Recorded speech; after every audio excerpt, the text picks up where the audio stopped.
Essa sessão alongada atacou a minha voz, atacou a minha consciência, atacou a minha sensibilidade. E agora ataca o meu espírito democrático, porque é deplorável que, nesse momento, pelo ineditismo de uma solicitação para instauração de inquérito, melhor dizendo, de processo criminal contra o presidente da República, nós, na Comissão de Constituição, Justiça e Cidadania, às 22h40, só não é calada da noite para o doutor Mariz. Foi exato o horário em que Joesley, no 7 de março, foi pela garagem, de maneira sigilosa, sem a imprensa, fazer tratativas com fortes indícios de criminosas com o presidente da República, Michel Temer. Sabe quantos somos aqui, presidente? Ao que contei, 19 deputados, dos 66 titulares.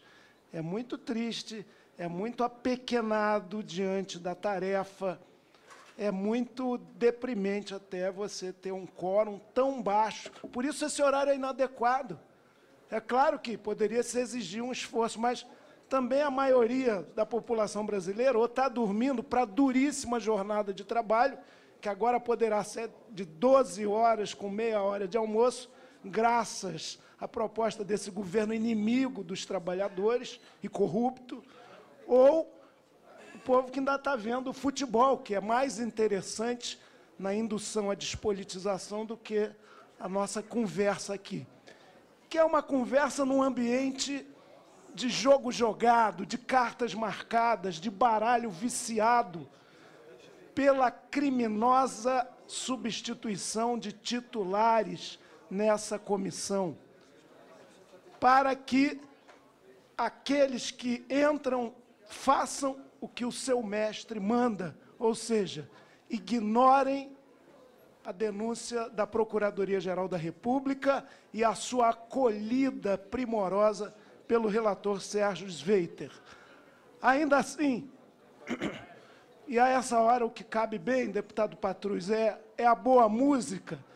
Pablo Milanês e Chico Buarque de Holanda, que o presidente tanto admira, o Chico e o Pablo fizeram há muito tempo uma música chamada Canção por la Unidade Latinoamérica. E lá está no disco Clube da Esquina, da turma, seus conterrâneos de Minas. Lá ele diz: a história é um carro alegre, cheia de um povo contente, que atropela indiferente todo aquele que a negue. É um trem riscando trilhos, abrindo novos espaços, acenando muitos braços, embalando nossos filhos. Apesar de tudo, desse horário, desse vazio, de cenas deploráveis que vimos aqui no decorrer do dia, de falas rebaixadas e mentirosas, é um momento histórico. E a história vai nos julgar. A história vai avaliar depois os que se omitiram, os que se esconderam, os que se venderam, os que defenderam não por convicção, mas por valores. Com trocadilho, por favor. O que se trata aqui é de mera autorização para prosseguimento de investigação. Isso é tão elementar. Nós conversamos, a bancada do PSOL, com o Procurador-Geral da República antes de ontem. E ele disse: olha, se a nossa investigação e a denúncia fosse despropositada, ficcional, falsa, é claro que o Supremo Tribunal não acolheria minimamente, ele já teria o poder ali de rejeitar, de inadmitir. Diria: o Procurador-Geral da República pirou. O Procurador-Geral da República está com uma ânsia partidária completamente destrambelhada, mas não foi isso que aconteceu. O que estamos examinando aqui é uma solicitação de autorização feita pela presidente do Supremo Tribunal Federal, a ministra Carmen Lúcia, e pelo relator da Lava Jato, o ministro Fachin. Negar esse prosseguimento de investigação é negar o próprio papel do parlamento como fiador da ética pública e da transparência democrática. Nós, do PSOL, sabemos que a corrupção no Brasil é sistêmica, é continuada e é antiga. Mas ela avulta em certas práticas políticas recorrentes. Nós repudiamos tanto a cultura do rouba, mas faz. Tem alguns representantes aqui, aliás, acusa-se o primeiro defensor de Temer nessa comissão hoje de ser merecedor desse epíteto. Como também, vamos falar a verdade, não vale o rouba, mas é pela causa. Nós sabemos, deputado Reginaldo, que os fins não justificam os meios têm que ser os fins em processo de realização. E muito menos acolhemos e aceitamos o atualíssimo rouba, mas implementa as reformas, com todas as aspas, que o mercado quer. Portanto, o que vimos aqui, em termos da defesa de Michel Temer, foi o que há de mais rebaixado naquilo que degenera a política brasileira. As falas, sobretudo na manhã, dos seus defensores, não eram simplesmente de alguém que defendeu Cunha até a 1/10 hora. Foram falas de aqueles que são considerados na representação política brasileira como fisiológicos, como submissos ao poder econômico, como adeptos da promiscuidade público-privada, como promotores de negociatas. E é exatamente tudo isso que leva à gangsterização da política que está sendo acusado na denúncia contra Michel Temer. Fisiologismo, traficância de influência, corrupção passiva, recebimento de benefícios, vantagens diretamente ou por interpostas pessoas, enfim, algo que é absolutamente abjeto e deplorável. Por isso fizemos, com a nossa assessoria, nós não somos nada sem a nossa assessoria, notadamente a assessoria jurídica, um voto em separado, que é para apoiar o voto do relator. E ele, por exemplo, se quiser, e nós oferecemos isso com muita alegria, pode incorporar aspectos do nosso voto em separado no seu voto de relator.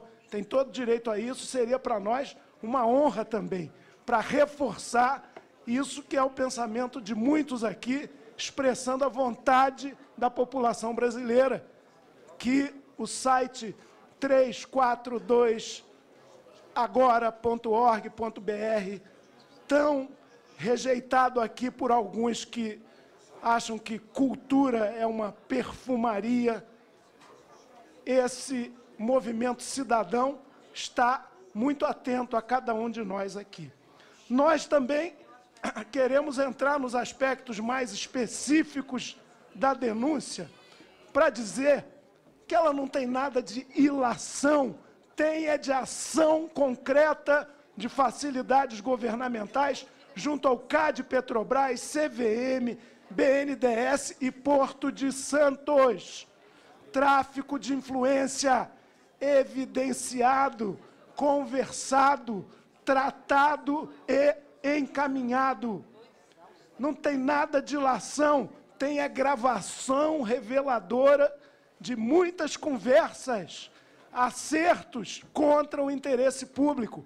Aliás, o procurador Janot nos disse que, inclusive, partes inaudíveis dessas gravações estão sendo ainda examinadas, e isso é um repúdio à denúncia aí sim vazia da defesa de que é uma gravação fraudada. Elas têm descontinuidade sim, mas olha, alguma coisa que ainda está lá inaudível, com tecnologia, pode se tornar audível. E quem sabe, um pouquinho mais daqueles 32% de falas do discretíssimo e suavíssimo Michel Temer, que o comprometerão ainda mais, até porque novas denúncias virão, por obstrução à justiça e por participação em organização criminosa.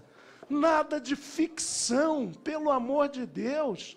Será que a entrega e condução da mala depois devolvida.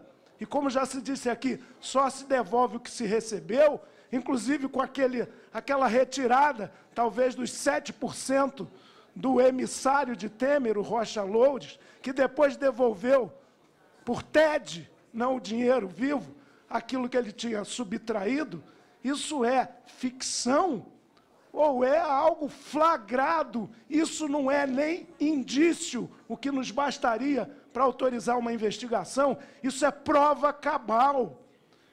Olha, nada de um nada acusatório, como o doutor Mariz aqui, a quem respeito, admiro e conheço há muito tempo, falou.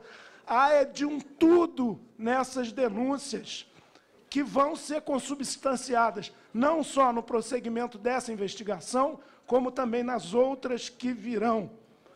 Há também um incoerente negar o que aconteceu antes. O Rocha Loures, eu li com atenção a fala de Temer quando a denúncia foi apresentada. Ele faz um pronunciamento de improviso, com a espontânea ida lá no palácio de dezenas de deputados da sua base, todos foram devidamente convocados antes, mas isso vira espontâneo. E incrível, nessas muitas linhas aqui, Sua Excelência não fala uma vez o nome próprio Rodrigo Rocha Loures. Isso na psicologia mais elementar chama ato falho. Ele sabe que esse nome tem muitas verdades a respeito dele e das suas amizades e dos seus negócios e dessa parceria Rocha Loures e Temer. Por isso ele não consegue pronunciar sequer esse nome. Como o amicíssimo, aquele comprador de partidos e de políticos, além de o maior produtor de proteína do mundo, ele faz a proteína da política do dinheiro e da negação da democracia no Brasil, que é esse financiamento espúrio, milionário, empresarial, de tantas campanhas e tantos partidos. O Joesley virou, agora, um bandido quanto mais. Até 7 de março, era o empresário capaz, o amigo fiel, o admirável empreendedor. Chega de hipocrisia. Cinismo não combina com um mínimo de transparência na atividade política. Não é indúbio pro réu, porque não tem réu, é verdade. E o senhor relator destacou isso. Temer ainda não é réu. Agora, nós varremos para debaixo do tapete essa denúncia e dizermos aqui, vergonhosamente, que ele não pode ser investigado, é, de novo, não ter vértebra, espinha dorsal, como parlamentar da República. Mas também não é, e aí uma discordância suave com o relator, indúbio pro società. Sabe por quê? Não há dúvida nenhuma. Os indícios probatórios, e não vou citar aqui, mais uma vez, os diálogos tão reveladores, são totalmente evidentes. Tem que investigar. Esse jogo de infidelidades e traições vai se aprofundar, porque o que está se jogando em cima de outros aí que agora são demonizados, e são bandidos também, é verdade, costuma ter maus resultados. Tamanha ingratidão tem virado delação. E, por fim, nós aqui, tantas vezes, somos rigorosos para agravar o Código Penal, para aprofundar o Estado punitivista, aumentar o número de desvalidos na cadeia, mas quando é colarinho branco, quando é a casta política, Nossa Senhora, 1000 proteções, 1000 subterfúgios, 1000 leniências, 1000 conivências. A sociedade, a população nos acompanha vigilante. E mesmo que se fala agora, nessa calada da noite, virá a luz do dia. E amanhã continuaremos. E, se necessário, na sexta também.